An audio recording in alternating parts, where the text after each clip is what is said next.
Now on the Georgia Vote, a VIP visit from the VP. I'm proud to be here as a representative of President Trump. Plus, one-on-one interviews with both Senators Warnock and Ossoff. I hope my Republican colleagues are doing what I'm doing, talking directly to the people in their state. And Mike Collins tells supporters why he should be the next senator from Georgia. Y'all, I got the resume. I got the work ethic. That's all right now on the Georgia Vote. From the 11 Alive studios, this is the Georgia Vote with Faith Jesse and Zach Merchant. Hey, good morning. Thank you so much for joining us. So if there was any doubt at all that the 2026 campaign is in full swing, that doubt was fully erased this week. Yeah, what a week it has been. Yeah. Republicans in Georgia and all across the country, they want to reclaim one of the state's U.S. Senate seats currently held by Democratic Senator Jon Ossoff. Vice President JD Vance visited Georgia Thursday. His trip to Peachtree City was advertised as a promotion of President Donald Trump's One Big Beautiful Bill. But the VP also targeted Senator Jon Ossoff, making sure everybody watching knows that Georgia in 2026 is a GOP priority. So when you watch those TV commercials in a year, and Jon Ossoff, I tell you, he's going to pretend to be a reasonable moderate. He's actually going to run TV advertisements, I promise you, because I ran against a guy like this in the state of Ohio, where he says that he supported President Trump's agenda. But in reality, while Jon Ossoff pretends to be a moderate, when he comes to Atlanta, he is a far-left liberal in Washington, D.C., and that's the only place that it actually counts if you're a United States senator. After Atlanta Medical Center. Senator Ossoff accused JD Vance of doing damage control in Georgia because, in his words, many of the administration's policies are bad for Georgia. But Senator Ossoff also celebrated President Trump signing a bipartisan bill to help veterans avoid foreclosure. Ossoff helped to champion this bill, and I caught up with the senator this week in Columbus. We began with that bipartisan bill. You called on a change to happen. They came to the table and delivered on that change. What can you take from that with other bipartisan measures you're trying to pass? Look, I've got great working relationships with my colleagues on the other side of the aisle in the Senate, and I'm always trying to find opportunities to find common ground and work together.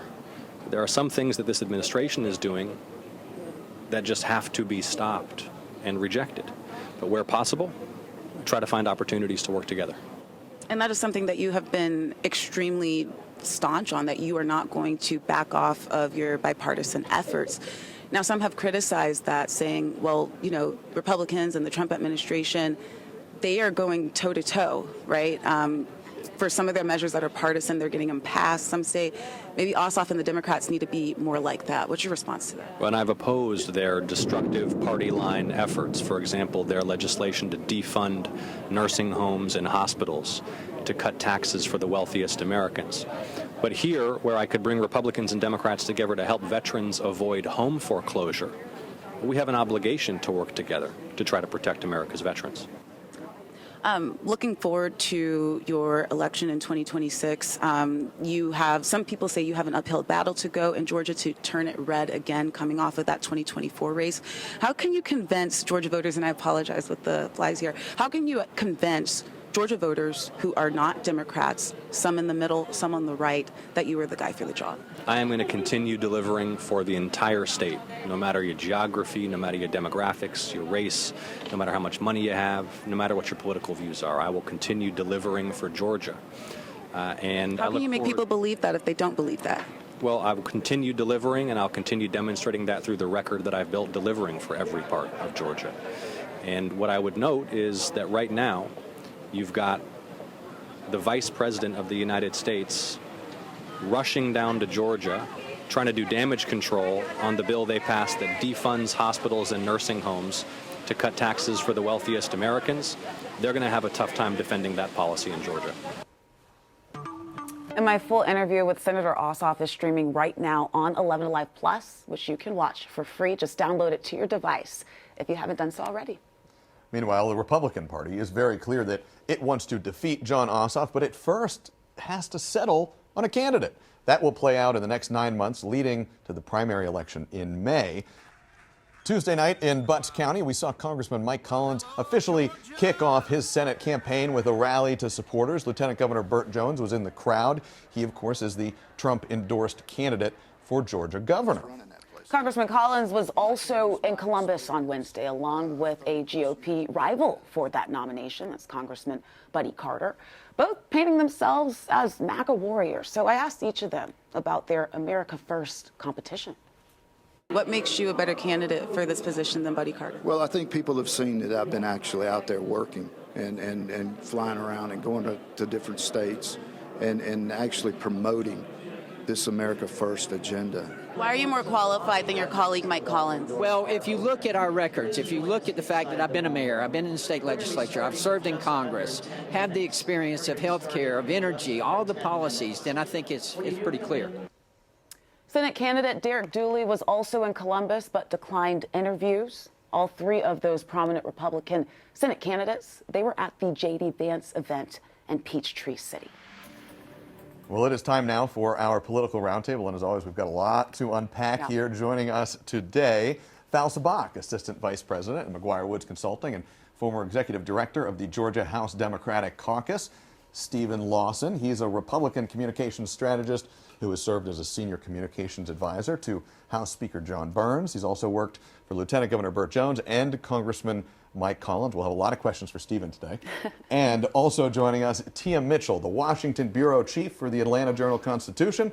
She's also the co-host of the Politically Georgia podcast and is also a member of the board of the Washington Press Club Foundation. Welcome back to all three of you. We just saw Faith's interview with the senator there. The Senate race is top of mind. Tia, let's start with you as a Washington expert. How is this race shaping up right now? Well, it's shaping up, particularly on the Republican side, right? Because Ossoff is the Democratic nominee. We're trying to figure out who's going to be the Republican that faces him next November. And right now, there are three leading candidates, former football coach Derek Dooley, who is hoping that his name recognition helps get him some entryways into Georgia voters that don't otherwise know a lot about him right now. Then, of course, two members of Congress, Mike Collins, Buddy Carter. Mike Collins is relatively new to Congress. He's only in his third term. And I think that he's really the one who has deeper ties to President Trump, to be honest, compared to the other two. And he believes that he has the more MAGA bona fides. I think Buddy Carter has more political experience, as he pointed out to you, Faith, when you asked him. All three of them are currently competing, and it is a competition for President Trump's endorsement. They all have spoken to the White House, and I think at least two of the three have spoken to President Trump directly. And he gave them criteria and said, this is what I'm looking for as I figure out who I'm going to endorse. And all of them are now trying to put that into action and earn Trump's endorsement. And I think it's notable that even Derek Dooley is noted to be working with Governor Kemp's people, but in his campaign ad, he, of course, says that he's going to support President Trump. Stephen, let's bring you in here because you've worked with one of these candidates. One candidate that a lot of people think has the most pull here, Mike Collins. Yeah, absolutely. I mean, as Tia mentioned, this is still a very fluid primary. I think there's a lot of different variables. I think, I would say that Congressman Collins is probably the odds-on favorite at this point, but this is Georgia politics, and we know that things can change in an instant. The Derek Dooley situation, I think, is the one to watch. That is the biggest variable. You mentioned Governor Kemp is backing him. He is relatively new to Georgia politics. He has not necessarily lived in the state. He's obviously most well known for being the former football coach of the University of Tennessee. I think the question will be how quickly can he integrate himself, get to know voters across the state, and is he able to do enough quickly enough to stop the momentum that I believe that Congressman Collins has built. And you mentioned, too, in Georgia politics, things change so quickly, and there's also a recency bias, too. Congressman Buddy Carter, some people might say there's not as much hype around him in this specific moment, but he's been in the race a long time. You have this new thing going on between Derek Dooley and Congressman Mike Collins. Val, was it notable to you when you saw Derek Dooley launch his campaign and immediately an attack ad comes out from the Congressman Mike Collins campaign? It was a little bit notable just because you never expect it right out the gate. I mean, it was like 60 minutes. It was fast. It was, but I mean, that really speaks to the congressman's like power of the campaign that they were able to react so quickly.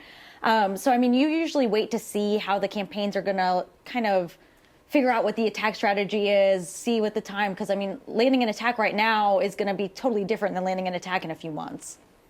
Well, thank you all so much for that. We'll see you all back on the other side of the break.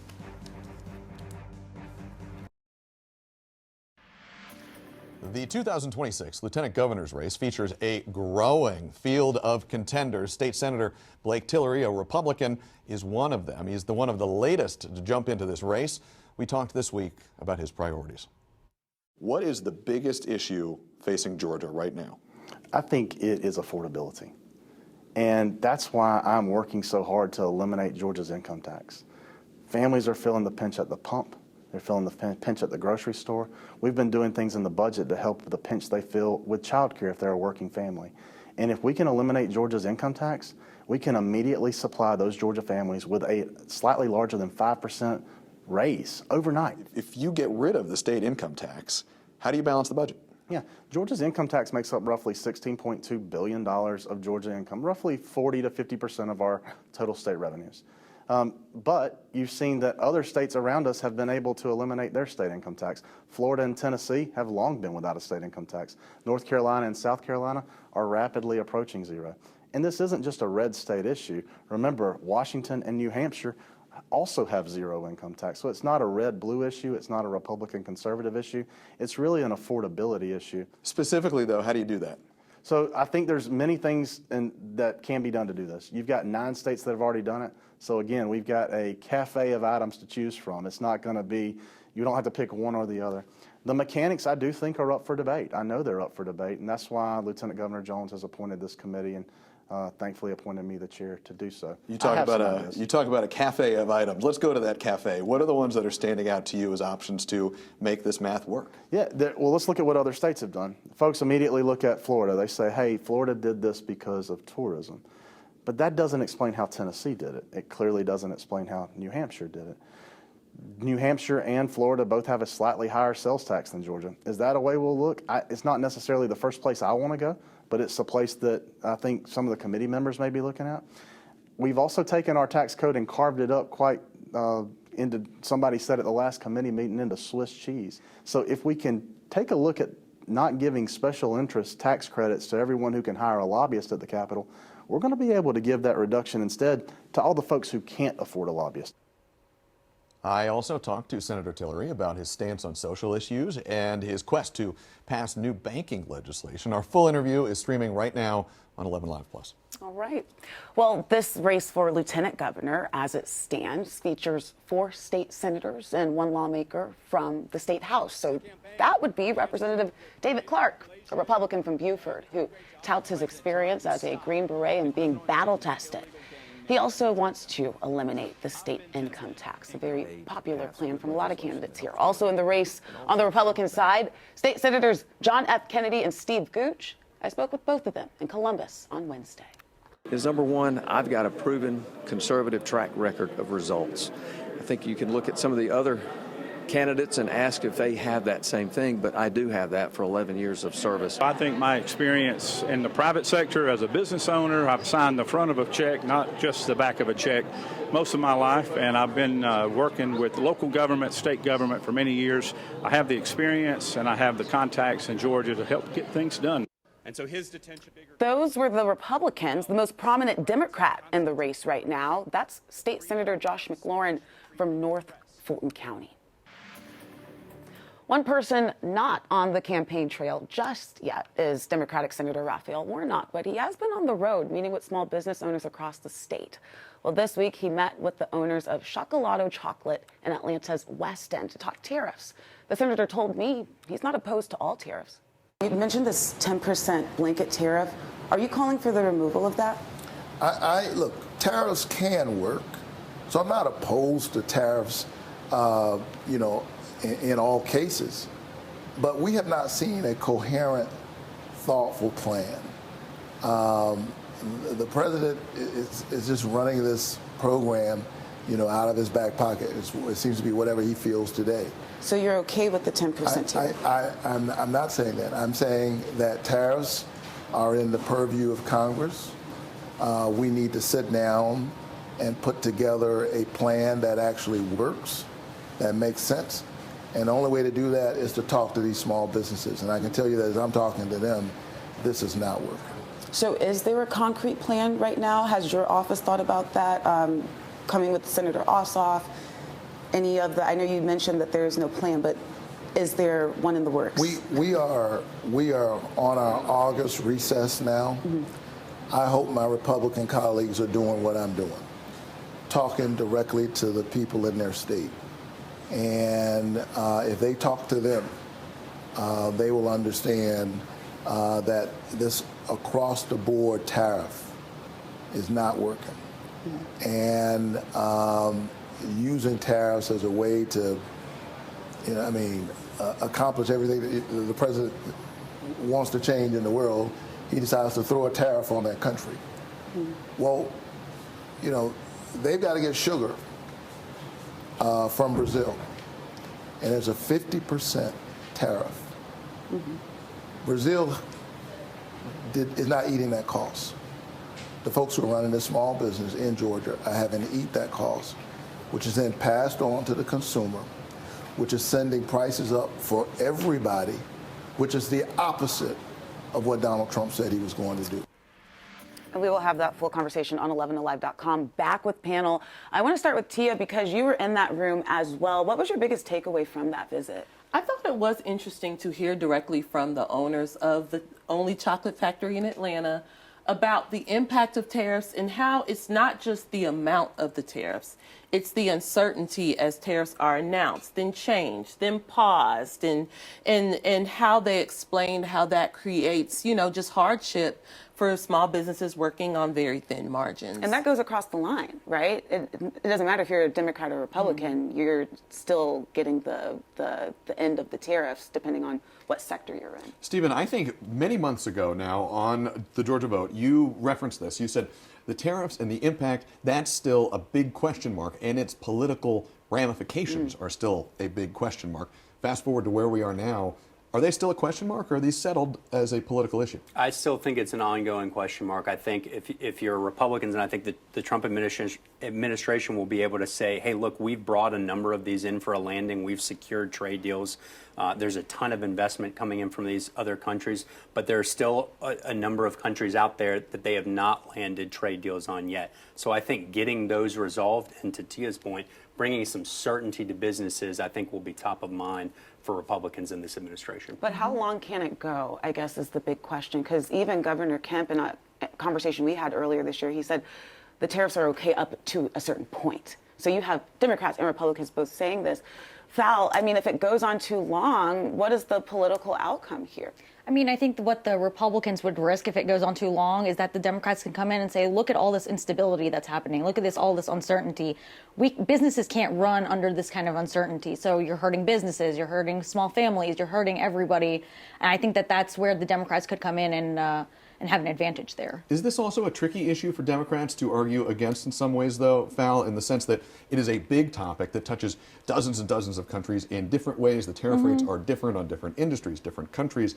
Is it one of those issues where if you spend too much focus on it, it can get too complicated to easily message on? It depends on how. If you look at the big picture, yes, there's a lot of details, a lot of nuance, et cetera. But if you're going to somebody and saying, you're a small business owner, you're paying more, now you're having to, the customer's having to pay more, that's a pretty easy talking point to put across. 1 + 1 = 2. Correct. Yeah. Well, on that point, we are going to do some math in the commercial break. We'll catch you back on the other side. In November, Atlanta voters will decide whether or not Mayor Andre Dickens gets a second term. Of course, Mayor Dickens kicked off his re-election campaign officially this week, listing a series of first-term accomplishments and challenges. Remember, we were standing here 4 years ago. We were in the middle of COVID. We were in the middle of a pandemic.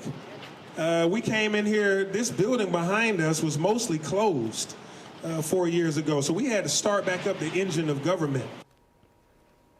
Now, Dickens has been running for some time, but this event was him officially qualifying to be on the ballot. In this speech, he also listed what he believes are his successes, like making the city safer and adding more public housing. Coming up next is our voice of the voter to business owners who are glad we all have a sweet tooth. But could tariffs leave a sour taste? You'll meet them next. This week, our voice of the voter takes us to the city's West End, where we met up with Matt and Elaine, the owners of Chocolato Chocolate. So this is our production space. My name is Elaine Reed, and I'm one of the owners of Chocolato Chocolate. So once he's sorted through the beans, I'm Matt Wyant, and then co-owner of Chocolato Chocolate. We're here in our factory, which is in Southwest Atlanta. I don't have your dark chocolate fan. So we opened in 2014 at Krog Street Market. That was after Elaine and I had both quit our jobs, and we went down to Costa Rica for about 6 or 7 months with our 2 little kids. And we discovered chocolate making and people growing cocoa and making chocolate, and we kind of fell in love with the whole process. We still have the retail location there, but we moved into this chocolate factory near West End in 2021. How do you all feel that our elected officials are helping or hurting right now when it comes to just life in Georgia and your chocolate factory here? Well, at the federal level, obviously the tariff situation is playing a pretty immediate impact. Even though some of the tariffs have gone on pause, there is a general sense of us just not knowing where things are going to land. So we were paying between $4,500 to $6,000 a ton for cocoa. Today, with the tariffs, now we're paying $14,000 a ton on some of our beans. What are you all most concerned about? Is it that uncertainty? Yeah, I would say it's the uncertainty. We are on track to grow. So our intention is to open a new retail space, hopefully before the end of this year or early next year. So we're walking into that environment with a lot of unknowns. We're going to have to be a bit slower in growing and think through new positions. Are they actually necessary and feasible? What are you all most optimistic or hopeful about? Well, I think we've talked with our kids about this is, we can only control the things that are in our immediate environment. So both in the employees that we have and how we can hopefully provide a benefit to them, an interesting job that they're learning and growing from, fair wages and benefits, and by focusing on what is in our power to do, like Matt said, I think that's the thing that gives me the optimism that we can keep moving forward, keep connecting with people in our community that feel the same way. And just to make a note, this is the same chocolate factory that Senator Warnock visited when he was here. Important perspective, and now I think I'm going to go buy a chocolate bar. I got a little bit of sweet tooth. There's some in the break now. room. I got it for you. Easy peasy. On that note, thank you all. We don't have chocolate for you, but we do have gratitude. Thanks for being with us today. We hope to see you back here next Sunday for another edition of the Georgia Vote. Let's go get some chocolate. Let's do it.